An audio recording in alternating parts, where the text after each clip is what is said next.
ఈ పోలవరం ప్రాజెక్ట్ అనేది very very complicated, అంత తేలిగ్గా అర్థం కాదు.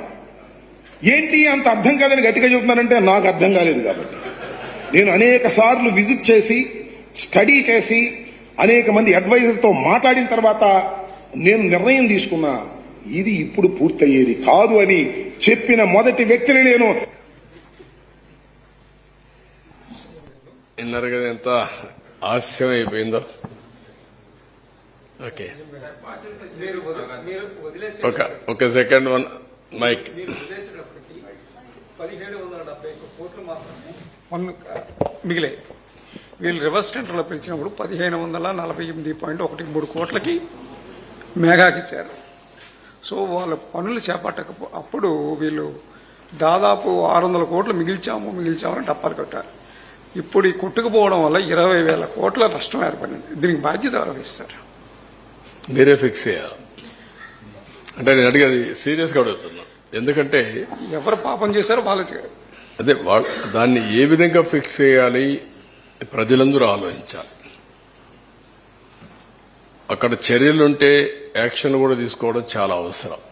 అదర్వైజ్ ఒక వ్యక్తి రాష్ట్రానికి ఇంత నష్టం చేయడం చాలా దుర్మార్గం. ఇది ట్యాక్స్ పేయర్స్ మనీ. ఎవరు ఖర్చు పెట్టినా మీరు నేను ట్యాక్స్ కడితే ఆ డబ్బులే ఖర్చు పెడతాం. ఇది బాధ్యతారాహిత్యం. మీరు చెప్పింది కరెక్ట్, అది చాలా దుర్మార్గం. ఇప్పుడు కేంద్రం 15,511.13 కోట్లు ఇవ్వడానికి సిద్ధమైంది.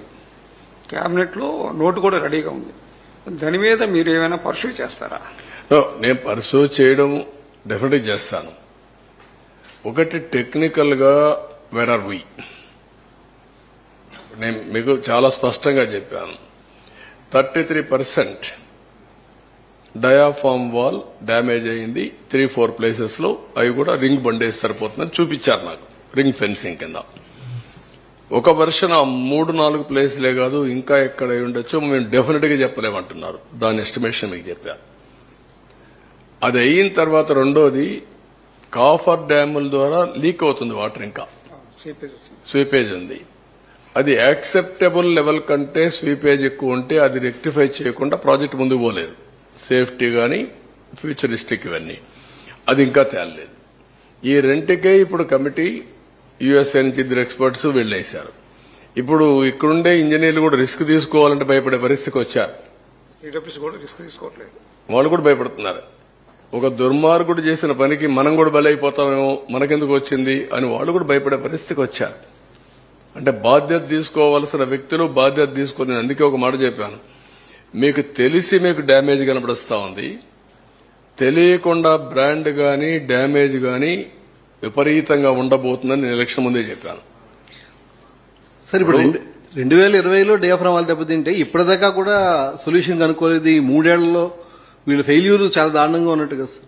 2020లో డయాఫ్రామ్ వాళ్ళు ఎంత బుకాయిస్తున్నారో చూశారు కదా. లాస్ట్ 2025 ఇప్పుడే సొల్యూషన్ వచ్చేసింది, అయిపోయింది, నీళ్లు ఇచ్చేస్తానని మాట్లాడే పరిస్థితికి వచ్చారు. ఇయర్ బై ఇయర్ అని వాళ్ళు చెప్పింది. 2021కే దెబ్బతినింది, 22 చెప్పారు, 23 చెప్పారు, 25 కూడా చెప్తున్నారు మళ్ళీ. అసలు వాళ్ళు చెప్పిందేమో 2019లోనే దెబ్బతింది అని చెప్పి ఒక పక్క ప్రాజెక్ట్ పనులు చేస్తా ఉన్నారు. 2020లో దెబ్బతింటే ఇప్పటిదాకా సొల్యూషన్ కూడా కనుక్కోలేకపోయారు. అదే నేను మీకు ఒకటే గుర్తుపెట్టుకోండి, వాళ్ళు ఏం చెప్పారు, ఎక్స్పర్ట్స్ అందరూ కూడా చెప్తే వాళ్ళందరూ తెలుగుదేశం వాళ్ళు, ఇంకా అపోజిషన్ వాళ్ళు. ఎవడైనా మీరు తప్పు చేస్తున్నారు అంటే వాడి మీద పడిపోవడం, విరుచుకు పడిపోవడం. పత్రికల వాళ్ళ మీద కూడా అలాగే పడ్డారు. మీడియా అందరినీ ఇదే పద్ధతి పెట్టారు. సరే, ఇప్పుడు సార్ అంటే బోత్ రెండు ఉన్నాయి. ముందు టెక్నికల్, తర్వాత ఫైనాన్షియల్. సార్ మీరు చెప్పినట్టు వాళ్ళు కట్టడానికి 3 సీజన్లు 4 సీజన్లు పడితే ఇక మరి ఈసీఆర్ఎఫ్ డ్యామ్ ఎప్పుడు కట్టగలుగుతారు? That is the biggest challenge. ఇప్పుడు నేనేమంటానంటే, ఎప్పుడైతే డయాఫామ్ వాల్ ప్యారలలా, ring fencing, okay, coffer dam లో స్వీపేజ్ ఏంటి, ఈ 2 చేయాలంటే వాళ్లకు 1 year టెన్యూర్ ఇచ్చారు. ఎవరికి? యుఎస్ఏ నుంచి వచ్చిన 2 ఎక్స్పర్ట్స్, కెనడా నుంచి వచ్చిన 2 ఎక్స్పర్ట్స్ కి 1 year ఎవ్రీ మంత్ 10 days ఉండి అధ్యయనం చేసి రికమెండేషన్లు ఇవ్వని. వాళ్ళు ఎన్ని రోజుల్లో సొల్యూషన్ కనుక్కుంటారో మనకు తెలియదు. అది అయిన తర్వాత మళ్ళా మీరు చెప్పేది, ఇక్కడ మీరు గుర్తుపెట్టుకోవాల్సింది డిసెంబర్ నుంచి మే వరకే పనులు, జూన్ నుంచి డిసెంబర్ వరకు, నవంబర్ వరకు నో వర్క్స్.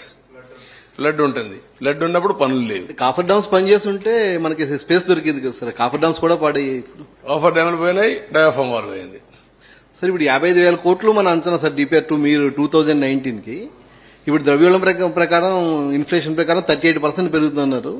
అంటే చాలా కాస్ట్ చాలా అప్పటికిప్పటికి 38 అని ఇచ్చారు మా వాళ్ళు. దాన్ని నేను ఇంకా ఇది ఊరికే రఫ్ గా ఈ రోజు చెప్తే ఇచ్చారు కానీ అది కరెక్ట్ ఫిగర్ కాదు. అందుకే నేను దాన్ని మాట్లాడడం లేదు. ఊరికి ఎంత నష్టం జరిగింది అంతవరకే నేను చెప్పగలుగుతున్నాను. సార్ ఇది రెక్టిఫై చేయడానికి ఎంత టైం తీసుకుంటుంది, ఈ ప్రాజెక్ట్ పూర్తి కావడానికి ఎంత టైం తీసుకుంటుంది సార్? అంటే నేను ఒకటే చెప్పాను మీకు, 2 seasons minimum diaphragm wall minimum. అది రెక్టిఫికేషన్ కావచ్చు, రింగ్ ఫెన్సింగ్ కావచ్చు, 2. అది అయిన తర్వాత కాఫర్ డ్యామ్ టెక్నికల్ డీటెయిల్స్ అన్ని ఫైనలైజ్ కావాలి.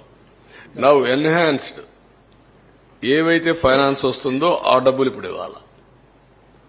ఒక వ్యక్తి చేసిన పాపానికి కేంద్ర ప్రభుత్వం కూడా ఇప్పుడు నష్టపరిహారం కట్టివ్వాలి వాళ్ళు కూడా.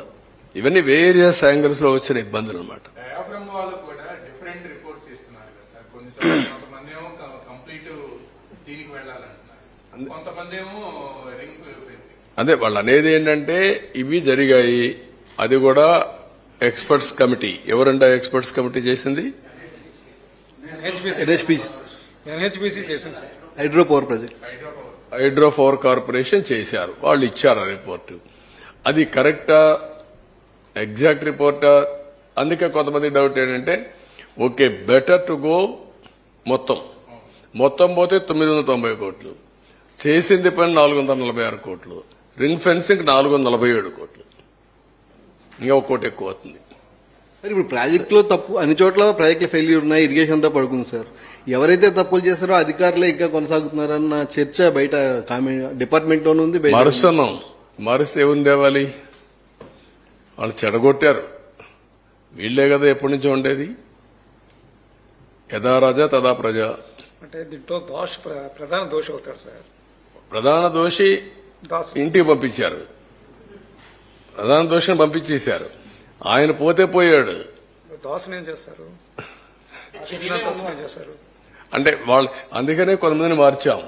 ఇంకెంతమందిని మార్చాలి? ఎవరెవరిని మార్చాలి? మారిస్తే ఎవరెవరు ఉన్నారు? అంటే ఈ రివర్స్ టెండర్ పిలిచిందంతా అది ఇచ్చిన దాసు. దాసు ఎక్కడికో వెళ్ళిపోయాడు కదా, ఎప్పుడో వెళ్ళిపోయాడు కదా. దాసు పోయాడు, ఇంకో దాసుడు పోయాడు. మిగిలింది మనమే కదా ఇక్కడ. దాసు ఎక్కడ ఉన్నాడు? ఎప్పుడో రిటైర్ అయిపోయాడు. తెలంగాణకి పోయాడు. తెలంగాణ పోయాడు, అడ్వైజర్ గా ఉన్నాడు ఇప్పుడు. సరే ఈ హైట్ మీద కూడా కొద్దిగా రివర్స్ టెండరింగ్ పిలిచింది. ఆ సమయంలో పిలిచింది అతను. అప్పటి వరకు ఉన్నది ఇతను. ఇప్పుడు మొన్న ఉన్న అతను. ఇతను తీసేసి శశిభూషణ్ మళ్ళా తీసుకొచ్చారు. సార్ ప్రాజెక్ట్ హైట్ కి సంబంధించి కూడా ఒక డిస్ప్యూట్ ఉంది కదా సార్. దాది అదే రాజీ లేదు. అది 45.67 రావాల్సిందే. 45.72 రావాలి. 41.57 పెడుతున్నారు వీళ్ళు. అది యాక్సెప్టబుల్ కాదు. కంటూర్ ప్రస్తుతానికి వాళ్ళ ఉద్దేశం ఏంటంటే ముందు కట్టేసి తర్వాత బెంజాని. ఆల్రెడీ కట్టేశారు కదా, మీ టైంలోనే కట్టేశారు. అది ప్రాజెక్ట్ స్పిల్వే అయిపోయినాయి. ఇప్పుడు ఓన్లీ ఈసీఆర్ఎఫ్ కట్టాలి అంతవరకే. అది అయిపోతే నీళ్లు పెడతాం. నీళ్లు పెడితే ఆటోమేటిక్ ఇవ్వాలి. ఈ ప్రాజెక్ట్ కాస్ట్ తోటి పాటు R&R కూడా పెరిగిపోతుంది కదా సార్ ఇన్ఫ్లేషన్ తోటి. పెరిగితే కదా, ఇదే 30% 20% ఇన్ఫ్లేషన్ కదా, అన్నిటికీ ఉంటాయి కదా. మనం అనుకున్న ప్రకారం వస్తాయి. పీడీఎఫ్ అన్ని వస్తాయి. R&R package